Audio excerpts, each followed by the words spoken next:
अस्सलाम वालेकुम वरहमतुल्लाहि वबरकातुहू। मैं उम्मीद करता हूँ सब खैरियत से होंगे।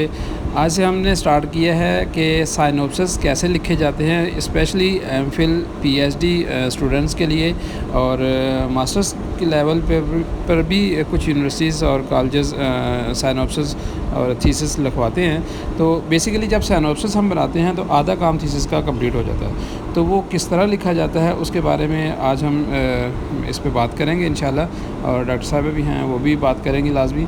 तो चलिए अभी स्क्रीन शेयर करते हैं आपके साथ, और साथ साथ में आप समझते हुए जाइए ताकि साइनॉप्सिस कैसे लिखना है, उसमें क्या मनहज इख्तियार किया जाता है, उसके टाइपिंग के असूल क्या हैं, आपने ख़ुद किस तरह टाइपिंग करनी है, क्योंकि जब हम किसी से टाइप करवाते हैं तो ऑटोमेटिक बहुत महंगा पड़ जाता है। ठीक है जी, तो स्क्रीन शेयर करते हैं और आगे बात करते हैं इंशाल्लाह, गौर से सुनिएगा।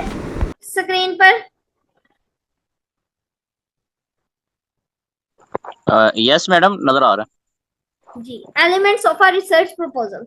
आप लोगों में से जिसने मेरी पिछली क्लास ली तो उसको मालूम होगा कि हमने पिछले लेक्चर के अंदर रिसर्च के हवाले से डेफिनेशन और चीजें डिस्कस की थी।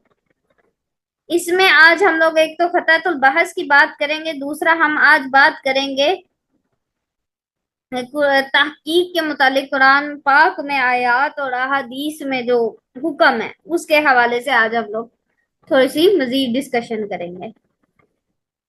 ठीक है, तो आज का हमारा दो एजेंडे, एक तो खतातुल बहस और दूसरा वो अहादीस के अलूम और तहकीक के हवाले से कुरान का हुक्म, इस चीज को देखेंगे, इनमें से सवालात आ जाते हैं। उसके अलावा रही किताबों में, इस किताबों के नाम मेन स्ट्रीम की, तो वो हर सब्जेक्ट के साथ साथ आपने करने ही होते हैं। ठीक है, तो वो तो आप लोगों का मुसलसल जदोजहद का हिस्सा है और सबसे अहम चीज है कि आप लोगों ने किताबें और उनके मुसन्निफीन और सन अगर आप याद कर सकें। ठीक है, तो हम लोग स्टार्ट करते हैं elements of a research proposals. ठीक है ना। उसके अंदर सबसे पहले आता है प्रिलिमिनरी पेजेस, यानी स्टार्टिंग के सफात। ठीक है, जिसमें एक टाइटल पेज होता है, ठीक है, जिसके ऊपर नाम ऑफ रिसर्चर होता है, रोल नंबर और सारा कुछ चीजें लिखी होती हैं। उसके अलावा एक होता है टेबल ऑफ कंटेंट्स, ठीक है, और एक होता है एब्स्ट्रैक्ट। एब्स्ट्रैक्ट एक छोटा सा पैराग्राफ होता है जिसके अंदर आपके पूरे थीसिस का खुलासा, या आपने जो बात करनी है, जिस मौजू पर बात करनी है उसे उससे मुख्तसर चंद जुमलों में लिखा जाता है, उसे एब्स्ट्रैक्ट कहते हैं। हमेशा एब्स्ट्रैक्ट अंग्रेजी में होना चाहिए। ये रिसर्च आर्टिकल और थीसिस साइनॉप्सिस का एक हिस्सा समझ सकते हैं हम लोग।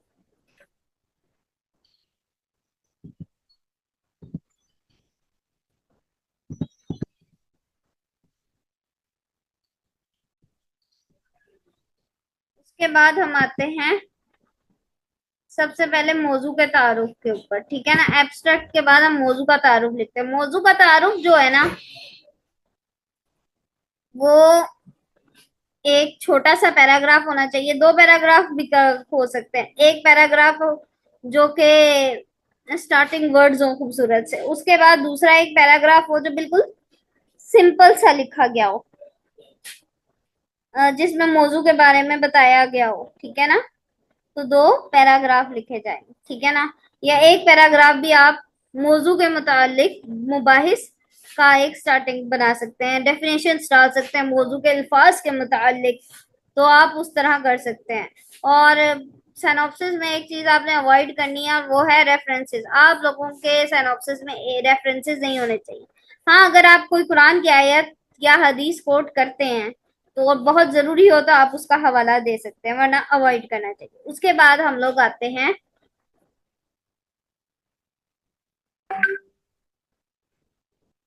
आप लोगों को मेरी आवाज आ रही है?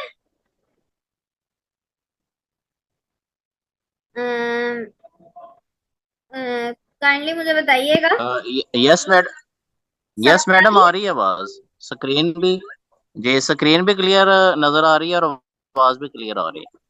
जी जी, आप लोगों को समझ आ गया कि मौजू का तारुफ सबसे महंगी चीज होती है। ठीक है, मौजू के तारुफ से पहले अगर आप चाहें तो एक छोटा पैराग्राफ दे सकते हैं, फिर उसके बाद मौजू से मुतालिक तमहीदी मुबाहिस करनी होती हैं, दैट्स कॉल्ड मौजू का तारुफ। ठीक है, आप लोग चाहें तो उसमें डेफिनेशंस और चीजें भी ऐड कर सकते हैं, उससे खूबसूरती बढ़ जाती है किसी भी चीज की। नहीं तो तमहीदी बहस कर ले, जैसे स्टार्टिंग के वर्ड्स होते हैं, एक चीज का मतलब बात करने का स्टाइल अभी आगाज करेंगे। उसके बाद आता है मौजू के तारुफ के बाद आता है अहम चीज, सबसे अहम चीज एब्स्ट्रैक्ट पहले होगा, उसके बाद मौजू का तारुफ होगा। मौजू के तारुफ के बाद हमारे पास आएगा मौजू की जरूरत और अहमियत, कि भाई इस मौजू के ऊपर काम करना क्यों जरूरी है। इस और अमूमन इसमें हम लोग रिसर्च गैप भी बता देते हैं कि भाई इस मौजू के ऊपर पहले काम नहीं हुआ हो इस वजह से, और उसी की इम्पोर्टेंस को, उसी के चीजों के खूबसूरत से सेंटेंसेस के मिलाप को हम लोग करके अरेंज कर सकते हैं मौजू की जरूरत और अहमियत में। ये एमफिल और पीएचडी की रिसर्च मेथोडोलॉजी की क्लास है। ये रिसर्च मेथोडोलॉजी की क्लास है जिसमें हम लोग रिसर्च मेथोडोलॉजी के हवाले से खत्ततुल बहस, जो एक अहम सवाल है, उसको डिस्कस करेंगे। 1 मिनट वेट करें।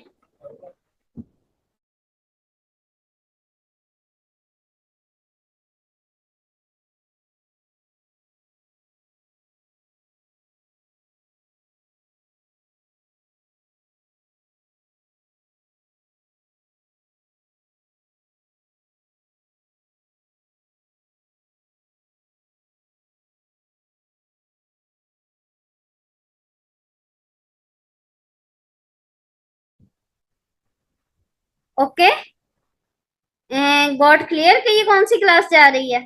ये रिसर्च मेथोडोलॉजी की क्लास है जिसमें हम लोग खत्ततुल बहस डिस्कस कर रहे हैं। उसमें हमने सबसे पहली चीज मौजू का तारुफ और मौजू की जरूरत और अहमियत डिस्कस की है, कि भाई इस मौजू के ऊपर काम करना क्यों जरूरी है, इस पर काम क्यों होना चाहिए, वाई दिस वर्क। ठीक है, इसके ऊपर काम करना जरूरी है नहीं है, उसकी डिस्कशन करने को हम लोग मौजू का जरूरत और अहमियत कहते हैं। उसके बाद अब आ जाते हैं साबिका तहकीकी काम का जायजा। ठीक है, साबिका तहकीकी काम का जायजा, जिसमें हम लोग देखते हैं कि इस काम के ऊपर कितना जो है ना काम पिछला वर्क अवेलेबल है, जिसको हम लोग इंटरनेट के थ्रू ढूंढ सकते हैं, मुख्तलिफ रिसर्च आर्टिकल्स देख सकते हैं गूगल स्कॉलर के ऊपर। उसके अलावा IRIA के सामयिक वेबसाइट जर्नल्स की वेबसाइट है, वहां से जर्नल्स देख सकते हैं। प्रोक्वेस्ट साइंस डायरेक्ट पर भी आप लोगों को आर्टिकल्स वगैरह मिल जाते हैं, ये इंग्लिश आर्टिकल, साइंटिफिक जर्नल्स और वो सारी चीजों पर भी आपको काम मिल जाता है। अगर आपका साइंसी और इस्लामी नोयत का है तो आप लोग ये मॉडर्न मेथड्स जो हैं ये भी इस्तेमाल कर सकते हैं लिटरेचर को ढूंढने के लिए। आपके मौजू के ऊपर कितनी किताबें लिखी जा चुकी हैं, ठीक है ना, आपने वो बताना होता है जो आपके मौजू से मुताबिकत रखती हो, सेम नहीं लेकिन मुताबिकत रखती हूँ। जैसे मैं आपको मिसाल देती हूँ, मेरा टॉपिक है मुंतखब कुरानी और बाइबली तफासिर। मुंतखब कुरानी और बाइबली तफासिर में इल्मुल कलाम की मुबाहिस के इख्तलाफी मकामात का तहकीकी और तज्जियाती मुतालिया। तो मैं इसमें लिटरेचर रिव्यू में सबसे पहले ईसाइयत का तज्जिया के ऊपर किताब लिखूंगी, फिर लिखूंगी ईसाइयत क्या है, भारत मौलाना बाय मुफ्ती तकी उस्मानी, उसका नाम लिखूंगी। इस तरह की ईसाइयत के ऊपर लिखी जाने वाली तमाम किताबें लिखूंगी। जी एमन, आप कुछ कहना चाह रही हैं? एमन,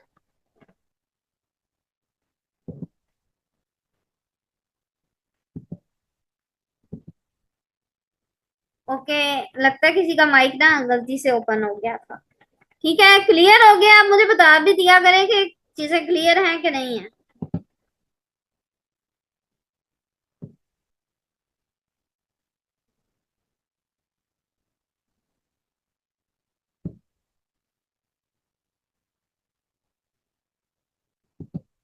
जी जी, इंटरव्यू क्लास में शुमार नहीं होता, इंटरव्यू का इससे कोई ताल्लुक नहीं होता। ये तो एमफिल पीएचडी के स्टूडेंट्स के लिए और उनके टेस्ट के पास करने के लिए बेहद जरूरी चीज होती है। ठीक है। हाँ, साइनॉप्सिस बनाने का तरीका नहीं पूछेंगे, लेकिन आपके थीसिस के अंदर से सवाल कर सकते हैं कि भैया आपके थीसिस का क्या है, आपने कौन से चीजों का आपने जायजा लिया, ये पूछा जा सकता है इंटरव्यू में। इधर सब एमफिल और पीएचडी वाले हैं कि इंटरव्यू वाला भी कोई है? काइंडली आप सब मुझे बताइए।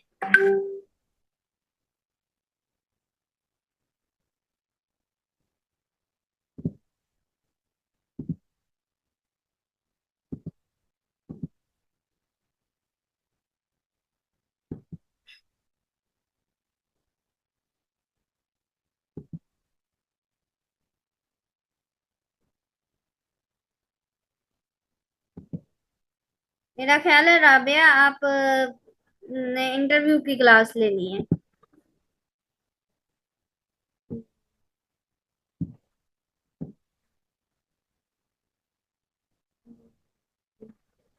तो आप फिर ये क्लास छोड़ सकती हैं, उसके लिए सर सफदर का है, उसमें आप ज्वाइन कर। जुल्फिकार साहब, आपने एमफिल और पीएचडी के लिए ये क्लास ज्वाइन की है? यस मैडम, मैंने पीएचडी का टेस्ट देना उसके लिए ज्वाइन जी जी, ठीक है। स्क्रीन नजर आ रही है आप सबको? किया। यस मैडम, स्क्रीन सही नजर आ रही है, आवाज भी सही आ रही है। आवाज भी तो सही है? ये हो हाँ गया। जी, आवाज भी सही आ रही है, स्क्रीन भी ठीक है। गुड हो गया। तो हम लोगों ने तीन अहम चीजें डिस्कस कर ली: मौजू का तारुफ, मौजू की जरूरत और अहमियत, और साबका तहकीकी काम का जायजा। आपने अपने टॉपिक से रिलेटेड हर किस्म का मौज जो आपके टॉपिक पर अवेलेबल है, आप लोग उसको उसकी इंफॉर्मेशन डालते हैं कि भाई इसके ऊपर कोई अगर सीडीज कोई इस टाइप का काम भी हो तो वो भी आप लिखे। आपके मौजू के ऊपर जितना काम है आपने उसको इकट्ठा कर देना है कि भाई ये मेरे मौजू के ऊपर काम हो चुका है, लेकिन इनकी नोयत डिफरेंट है। आपने हर किसी की नोयत बयान करनी है कि इसकी नोयत मुख्तलिफ है, और मैं जिस मौजू पे काम करना चाहती हूँ इस मौजू पर काम नहीं हुआ। रिसर्च गैप और लिटरेचर रिव्यू आपने इकट्ठा कर देना है, और फिर उसी रिसर्च गैप की कुछ चीजें पकड़ के आपने मौजू की जरूरत और अहमियत में मौजू मौजू पर एम्फेसाइज करने के लिए इस्तेमाल करना है। समझ आ गई? Any question here? ताकि हम लोग साथ क्वेश्चंस को भी एड्रेस करते रहें।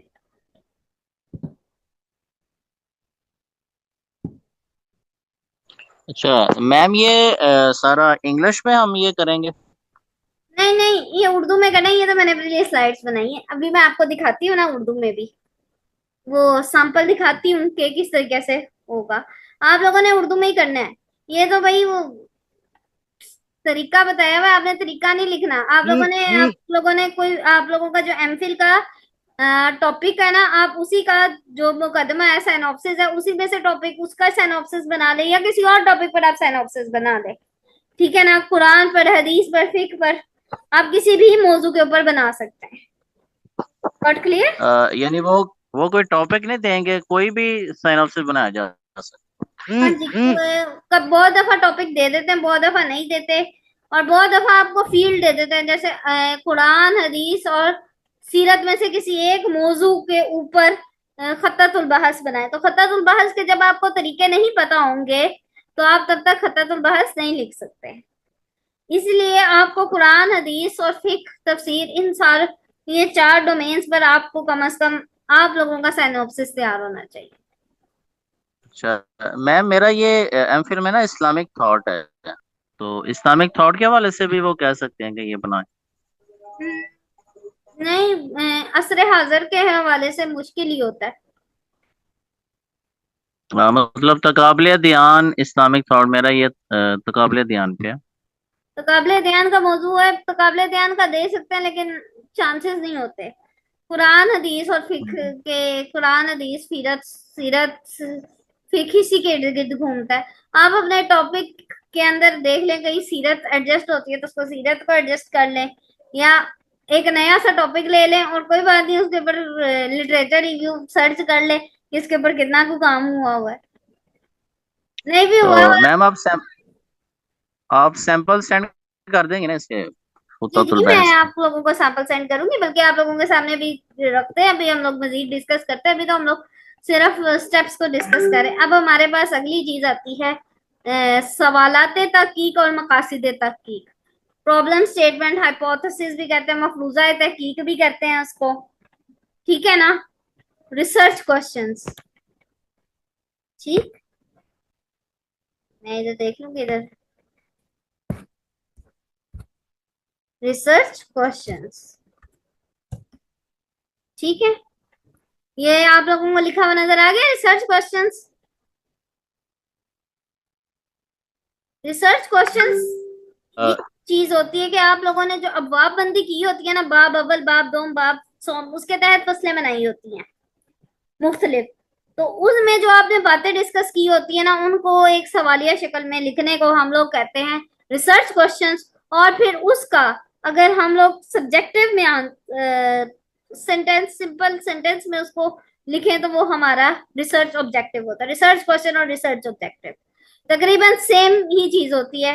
रिसर्च क्वेश्चन में आप लिख सकते हैं, जैसे मेरा मुंतखब कुरान, मेरा बाब अव्वल बनता है, फर्ज करें मुंतखब कुरानी और बाइबली तफासिर का तारुफ, तो मैं लिखूंगी कुरानी और बाइबली तफासिर के तारुफ के बारे में जानना। ये मेरा बनेगा रिसर्च ऑब्जेक्टिव, यानी कि ऑब्जेक्टिव। और मेरा कहूंगी कुरानी और बाइबली तफासिर से क्या मुराद है, ठीक है।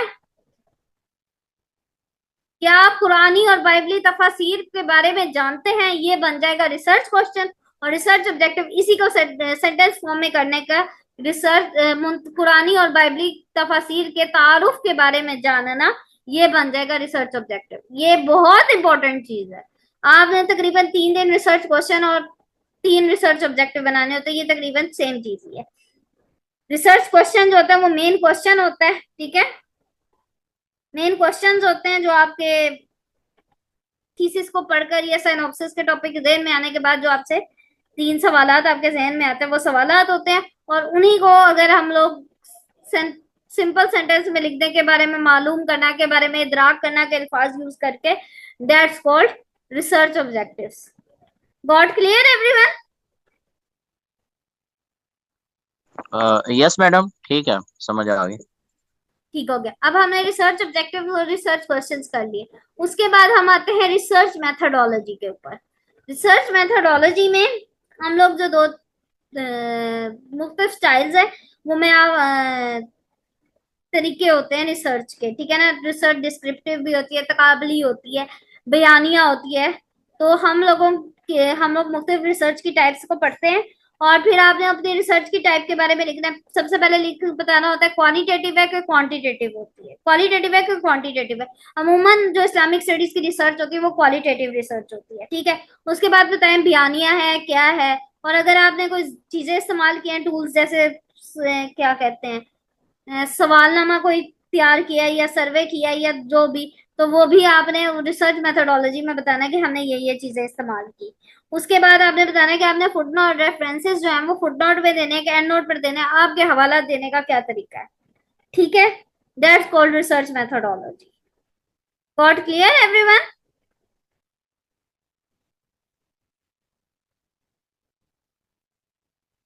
यस मैडम, क्लियर, ठीक। चलें, ठीक है। अब हम लोग अगली चीज पर आए।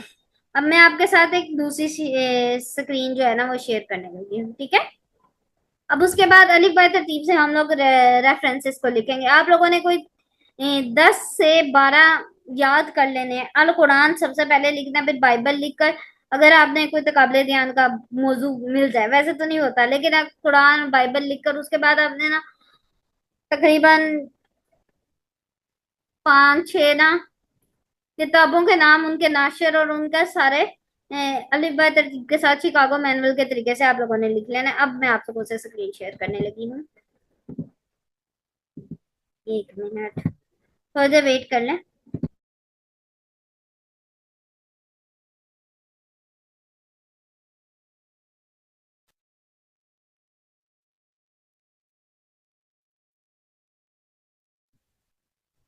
अस्सलाम वालेकुम। हम लोग बात कर रहे थे मौजू के तारुफ के हवाले से। मौजू का तारुफ पर अगर आप चाहें तो इब्तदाई पैराग्राफ लिख सकते हैं, अगर आप ना लिखना चाहें तो वो एक अलग बात है, ठीक है, ये जरूरी नहीं। अगर फिर उसके बाद आपने मौजू का तारुफ में मौजू के जो अल्फाज हैं उनका छोटा छोटा सा तारुफ बयान करना है कि वो चीज क्या है। आप एक जनरल पैराग्राफ भी दे सकते हैं, ठीक है। और ये जो अंदर मुख्तलिफ हेडिंग्स आएंगी, इधर हेडिंग्स देने की जरूरत नहीं है, मैंने वैसे ही दी है। मौजू की जरूरत और अहमियत, कि भाई इस मौजू के ऊपर काम करना क्यों जरूरी है, एक जनरल सा पैराग्राफ। और फिर उसके बाद इसके ऊपर काम नहीं हुआ और इस पर काम करने की अशद जरूरत है, ये इस मौजू की जरूरत और अहमियत की हेडिंग के अंदर लिखा जाएगा, जैसा कि आपको बताया जा चुका है। उसके बाद आएगा सबका तहकीकी काम का जायजा, जिसमें हम लोग बताएंगे कि इस मौजू पर इससे पहले बहुत सा काम हो चुका है और वो काम किस नौइयत का है। आप एक या दो काम को काम को याद कर ले कि भाई ये इस पर एक मकाला हुआ और इस सन में हुआ, एक या दो, ठीक है। और इसी तरीके से आर्टिकल, क्योंकि पेपर में इतना टाइम नहीं होता कि आप ज्यादा सारे आर्टिकल्स और मकालात का हवाला दे चुके, एक दो का हवाला दें और वो भी जुमलों की शक्ल में। इस तरह टेबल बनाने की जरूरत नहीं है। और उसके बाद हम आ जाते हैं सवालत तहकीक और मकासिद तहकीक में। जैसे सवाल है हमारे पास, इस्लाम और ईसाईयत में फिरका वारियत की तारीख क्या है। इसको अगर हम लोग सेंटेंस में लिखेंगे तो ये होगा मकासिद तहकीक और मकसद तहकीक, और वो ये होगा इस्लाम और ईसाईयत में फिरका वारियत की तारीख के बारे में जानना। इसी इसी तरह अगला सवाल है, मुस्लिम और ईसाई फिरकों ने मुआशरे पर क्या असरात मुरतब किए हैं। इसका जवाब होगा मुस्लिम, इसका जो मकसद तहकीक होगा वो होगा मुस्लिम और ईसाई फिरकों ने के मुआशरे पर असरात का जायजा लेना, जानना। और जानना या इस टाइप का एक लफ्ज बार बार सारे में नहीं आना चाहिए, एंड वाले लफ्ज चेंज। जैसे अब इधर हमने जायजा लेना, फिर हमने तलाश करना, फिर जायजा लेना कर दिया, तो ये वाला आप लोगों ने रूल याद रखना है, ठीक है। आखिर में तो सबके क्या है, ये अमूमन आता है, तो उस सवालात थे कि में उस चीज को इतना खास बदला नहीं जाता, लेकिन कोशिश करें कि अगर आप बदल सकते हैं तो बदल लें। जैसे अब मैंने सवालात बनाए, इस्लाम और ईसाईयत में फिरका वारियत की तारीख क्या है, मुस्लिम और ईसाई फिरकों ने मुआशरे पर क्या असरात मुरतब किए हैं, क्या कुरान और बाइबल फिरका वारियत का हुक्म देते हैं या ममानियत करते हैं, फिरका वारियत के फरोग में तफसीर कुरान और बाइबल का क्या किरदार है। उसके बाद ये चीजें हैं, आपने बताना है कि मकाले का तरीका कार और मनहज क्या है। आप ये चार लाइनें हैं, आप इसी को याद कर लीजिए बेशक। असलूब तहकीक बयानिया और तज्जियाती है, ठीक है, यानी कि हम लोगों ने इसको बयान किया, यानी डिस्क्रिप्टिव है, रिसर्च और एनालिटिकल है, हमने इसमें तज्जिया किया। मारूफ सनदी तहकीक के तरीक़ेकार को अपनाया गया, जिस तरह यूनिवर्सिटीज के अंदर सनदी तहकीक की जाती है एक सनद को लेकर, जिस तरह इस्लामिक स्टडीज में की जाती है, हमने उसके तरीकाकार को अपनाया है। फिर हमने मौजू से मुतालिक बुनियादी और असासी मौके से इस्तेफादा किया, यानी हमने सेकेंडरी सोर्सेज नहीं यूज किए, हमने दूसरे किए हैं। फिर उसके बाद तहकीक की तकमील के लिए दस्तयाब जदीद वसाइल से भी हमने इस्तेफादा किया है। ये 4-5 लाइनें हैं, बेशक आप यही इसी को लिख लें। फिर उसके बाद है अबवाब बंदी। अबवाब बंदी में हम बताएंगे मुख्तलिफ अबवाब और उनकी फसलों के नाम हम लोग दर्ज कर देंगे। उसके बाद हम अलिफ बाय तरतीब के साथ मुख्तलिफ किताबों के आर्टिकल्स के नाम लिख देंगे, उनकी पूरी वो दे देंगे बिब्लियोग्राफिकल डिटेल, और इसको हम लोग माखिज मसादिर और मराजे कहेंगे। अल कुरान और अगर बाइबल यूज हुई है तो काबिल ध्यान का है तो हम लोग अल बाइबल भी लिख सकते हैं। इसी तरीके से अगर आपकी रिसर्च क्वांटिटेटिव है तो हम लोग इधर लिखेंगे सूबे तहकीक क्वांटिटे, हम लोग लिखेंगे मकाला क्वांटिटेटिव रिसर्च के असूलों के तहत लिखा गया है, इसमें सर्वे भी शामिल है, ठीक है ना। और फिर अब अगली लाइन में लिख सकता मारूफ सनदी तहकीक के तरीकाकार को अपनाया गया है, ठीक है।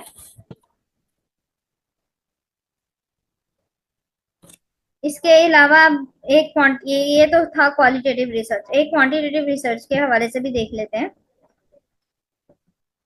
ये है लाहौर की यूनिवर्सिटियों में सोशल मीडिया के नौजवान नस्ल पर दीनी और नफ्सियाती असरात। एक स्टार्टिंग पे पैराग्राफ हो गया तफरीह के मुतालिक के तफरीह क्यों इंपॉर्टेंस है। फिर उसके बाद हम मौजू के तारुफ में एक जनरल सा हमने पैराग्राफ 2 पैराग्राफ्स दे दिए जिसमें बताया गया है कि भाई ये क्या चीज है, इंटरनेट क्या है और अब आजकल लोग ये आजकल का मसला है क्या, ये इंटरनेट का मसला है, ये कहाँ से आया, कैसे हुआ। तो हम लोगों ने इसकी एक मुख्तसर तारीफ बता दी जो मौजू का तारुफ हो गया। फिर उसके बाद हम साबका तहकीकी काम का जायजा हो गया है।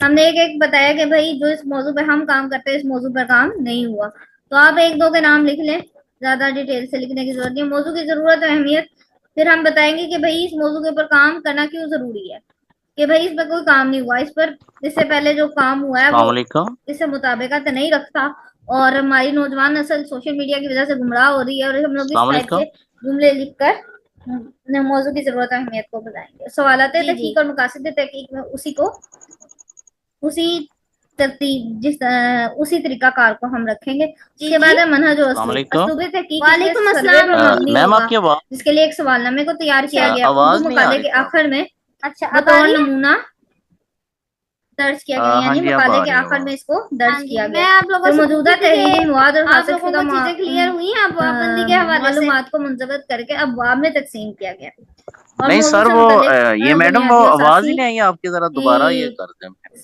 हाफिज से इस्तेफादा के हवाले फुटनोट में दिए गए हैं। ये जब से आपने है उसके बारे में बताया गया। फिर आपने बताया कि मैंने कहा जब से आपने ये स्क्रीन शेयर की ना उर्दू की, ये जो लाहौर की यूनिवर्सिटीज के लिए मैं दूध कर दिया, जब से उर्दू की स्टार्ट की है ना स्क्रीन, उस वक्त से लेके अब तक आवाज नहीं आ रही थी आप। उसके बाद आखिर पर उसके बाद खत्तुल बहर से दोबारा से अबवाबुल फसलों के बारे में सबसे पहले होता है हम लोगों ने ठीक हाँ जी उर्दू जो मसादिर और फर्ज करें मैंने टॉपिक ले लिया तफसीर याद करने अगर टॉपिक है फतवाना तजादात में कुरानी और बाइबली तफसीर का किताब। हम लोग मौजू के तारुफ से पहले एक पैराग्राफ भी लिख सकते हैं। हाजिर का कोई मसला जैसे कोई लिखना चाहिए नहीं तो के कोई मसाइल है अल्फाज के तारुफ जो कि जदीद मसाइल है उनमें आप हेडिंग देने की जरूरत नहीं है और आप जो वर्ड जैसे कि कुरान की तफसीर से क्या मुराद है, बाइबल की तफसीर से क्या मुराद है, फिर सामराना तजादात से क्या याद कर लें, इनकी छोटी छोटी डेफिनेशन और इसका थोड़ा सा कांसेप्ट दे दें। ठीक है, उसके बाद हमारे मौजू की जरूरत है अहमियत के भाई इस मौजू पर काम करने की लेकिन असली मसाइल के ऊपर आता नहीं होता। पैराग्राफ लिख दें और साथ ही उसमें एक रिसर्च गैप के तौर पर देखें कि भाई इस मौजू के ऊपर इतना काम नहीं मिल सका, इसलिए इस मौजू पर काम करने की अशद जरूरत है। ये एक सेंटेंस लाजमी लिखना होता है। फिर हम आते हैं साबका तहकीकी काम का जी सीरत तैयबा की रोशनी में। वालेकुम अस्सलाम जी। ठीक है, तो हम लोग इसको सीरत के टॉपिक पर भी कर सकते हैं, लेकिन सेम ही हम लोग इसको इस्तेमाल कर सकते हैं सीरत के तौर पर भी। कौन बोल रहा था इस वक्त? जी, तो उम्मीद करता हूँ कि साइनॉप्सिस के बारे में आप बहुत कुछ जान गए होंगे। इंशाल्लाह नेक्स्ट वीडियो में मिलेंगे, तब तक के लिए अस्सलाम वालेकुम, अल्लाह हाफ़िज़।